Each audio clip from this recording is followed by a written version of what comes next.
Have you ever had a teacher tell you that you'd never be good at something? Yeah, that happened to me once, and it was with an art teacher.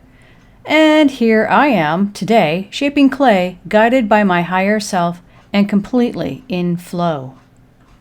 One of the perks of living in our apartment complex is some of the programs they put on for tenants.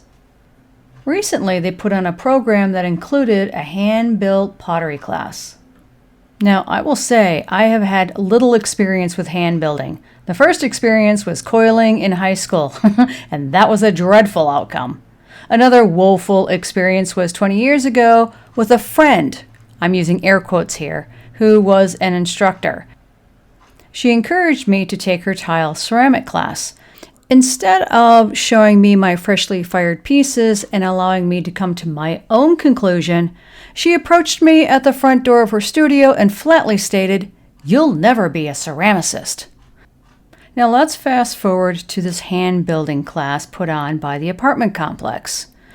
For the event, we weren't told the agenda, just to show up in clothes that can get dirty. The strategist in me was trying to feel into the energy of what the instructor could possibly orchestrate for 10 people. The class was taking place in our apartment lobby. We have a huge, gorgeous lobby, and still there wasn't much that she could bring with her. Since I have had studio experience, I'm aware of the tools ceramicists need. The instructor was a young gal who had 10 places set up like dinner. Bats, which are wooden plates upon which we build our piece, water, sponge, and available tools. She also gifted us 1 pound of clay. She demonstrated how to create pinch pots. Of course, as a rebel, I wasn't really feeling it. While I felt this would be the class project, I imagined my own design, a single bud wall sconce. The actual decoration and design weren't entirely envisioned. I held off on the detailed design until I understood the parameters. I didn't want to be that person. Once I realized it was okay to do my thing, I made the executive decision to forego the pinch pot and make my bud vase wall sconce. This is the moment that I have fun with my higher self. If I don't know what my next play is, I take a deep breath and invite in my higher self to guide me. Beginning with a flat back, rolling out the clay with a rolling pin, I trimmed the sides and cut out a half-moon notch for a nail. Next, I invited my higher self in to make suggestions for the front of the vase. I used my clairvoyance, this is the ability to see images, to interpret what my higher self was suggesting. Initially, I was going to make it boxy and perhaps place a clay button or 2 on it, keeping the form super clean and simple. Then wham! I got an image of 3 leaves positioned on the front that would complete the container. The container that creates the vase is already narrow, so I would have to be mindful about how much stem and leaves I would be able to insert. My higher self informed me again that the sculpted clay leaves would replace any leaves attached to a real flower. Using Gestalt is a genius way of playing with composition. My plan is to insert a glass test tube into the wall sconce so that I might add water. Believe me, I was totally into that idea provided by my higher self because I hadn't come up with anything compelling up to that point. To be honest, I didn't give myself time, but hey, if my higher self can give me shortcuts, I'll take them. As I started to carve out 3 separate leaves while the other side of my brain was processing how I was going to scratch and connect them, I realized it was too ambitious for the time allotted.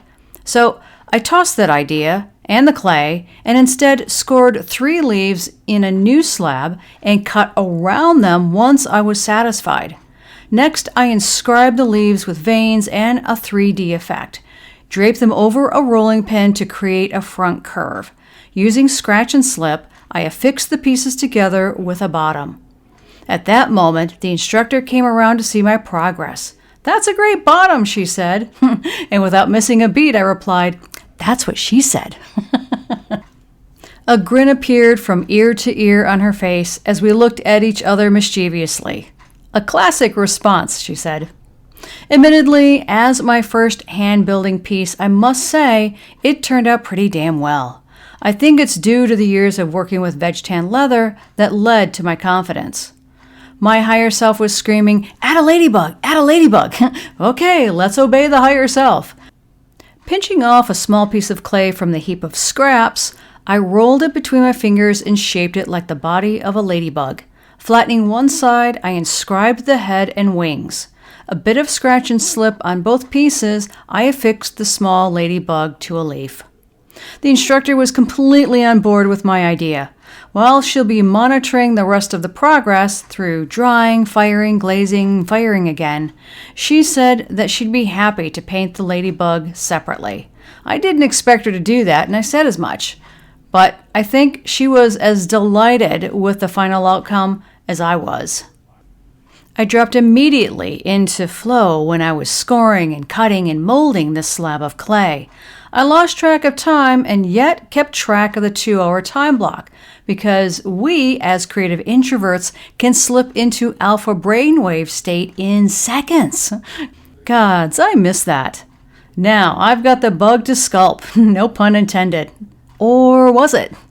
The process was incredibly stimulating and restorative to my mental health. Initially, the raw clay resembled a banana peel, but the teal glaze color I have chosen for the leaves makes it a standout piece. Andrea, the ceramicist instructor, even went so far as to beautifully paint the ladybug in full regalia.